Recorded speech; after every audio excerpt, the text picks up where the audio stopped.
आजकल ऐसे ऐसे गाने बन रहे हैं जिसे आप और हमको पसंद कर रहे हैं। आप मोबाइल उठाएं, कोई वहाँ पर अच्छी पॉइंट है तो आप उसे नहीं देखेंगे। बगल में कोई गाना आ गया, गंदा गाना आ गया, आप तुरंत देखेंगे क्या है यह।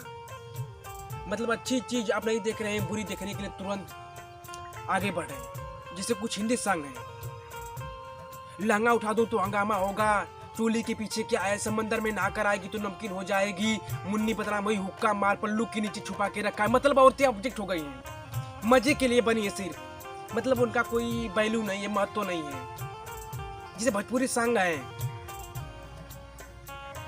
फुलौना तो हर आवाज कर जाएगी, डूढ़ी में अटकल तो जवानी चढ़ गई। मतलब क्या है ये सब?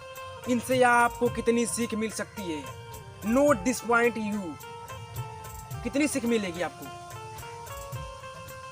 मैं ना बॉलीवुड की और ना ही भोजपुरी की बेइज्जती कर रहा हूँ। मैं आप लोगों को सिर्फ इतना बता रहा हूँ कि इन गानों से आपको कितनी सीख मिलेगी।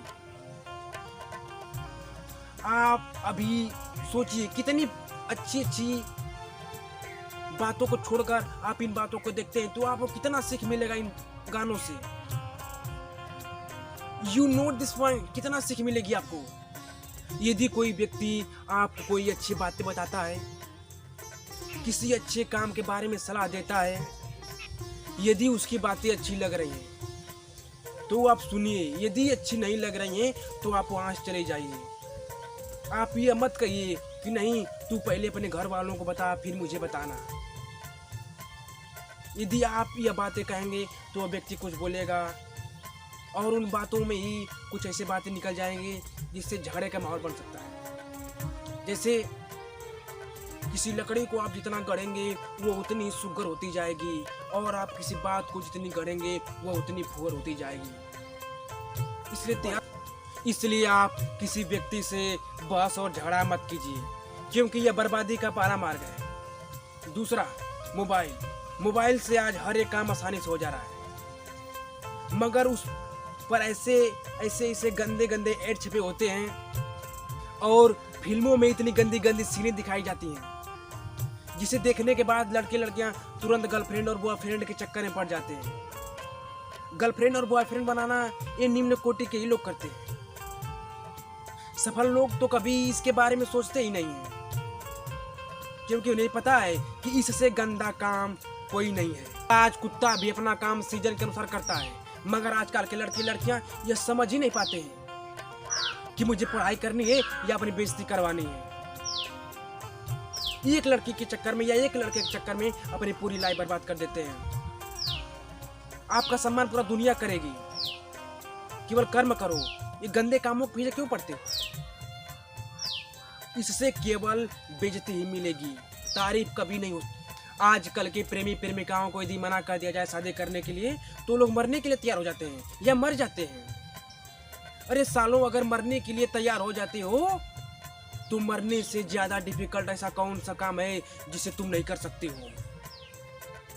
इसका साफ मतलब निकल रहा है कि तुम्हें खुद पर विश्वास नहीं है, तुम्हें अपने कर्म पर विश्वास नहीं है। सुसाइड कर रहे हो सालों। सुसाइड करने से मंजिल आसान नहीं होती है। साले लोग गाली देते हैं कि मर गया। गंदगी कम हुई हमारे यहाँ की एक। अगर आप मरने के लिए तैयार हो जाते हैं तो कुछ आप अपने देश के लिए करिए, देश के लिए मरिए, तो आप लोगों को लोग मरा हुआ नहीं कहेंगे, शहीद अमर के नाम से बुलाएंगे।